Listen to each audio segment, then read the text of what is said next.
تخيل معي لاعب شاب قاعد يرمع مع ليل، وفجأة باريس سان جيرمان يرجع يطق الباب مرة ثانية. والصدمة مو بس باريس، في نادي ثاني داخل بقوة ويبي يخطفه من تحت أنفهم. الخبر يقول إن اسم باريس سان جيرمان ارتبط بقوة بموهبة ليل الشابة أيوب بوعدي، وبعد ما جدد عقده مع ليل الناس قالت خلاص انتهت السالفة، بس الظاهر لأ.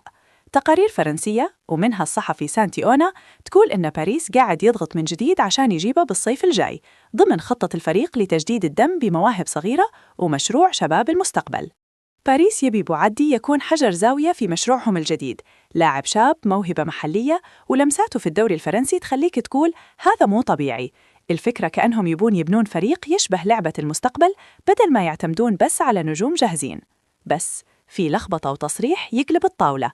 هنا يجي الجزء اللي يخليك تقول لحظة، وش السالفة؟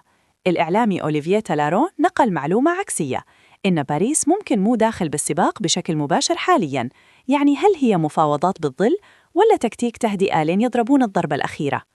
أرسنال داخل على الخط، وقبل لا تفرح أو تزعل أرسنال طلع من الباب الجانبي. حسب نفس الخبر ميكيل أرتيتا معجب بإمكانيات اللاعب، وتقارير بريطانية تقول إن المدفعية يراقبونه باستمرار ويشوفونهم القطعة الناقصة لوسط ملعبهم، بس بدون عرض رسمي للحين. يعني باختصار باريس يضغط وأرسنال يراقب، وليل قاعد يقول تعالوا نشوف من يدفع أكثر. مو بس نادي، حتى منتخب، والقصة مو واقفة عن نادي. في جدل كبير على مستوى المنتخب، المغرب ولا فرنسا؟ الخبر يقول إن الجامعة المغربية تبيه هدف رئيسي، ومع وجود ضغط فرنسي حتى ذكر ديشامب، التقارير تشير إن بوعدي ممكن يحسم قراره للانضمام لأسود الأطلس بعد نهاية الموسم. تخيلها، قرار واحد ممكن يغير مساره بالكامل. الحين السؤال، إذا باريس مو منخرط رسمياً، ليش كل هالضجة؟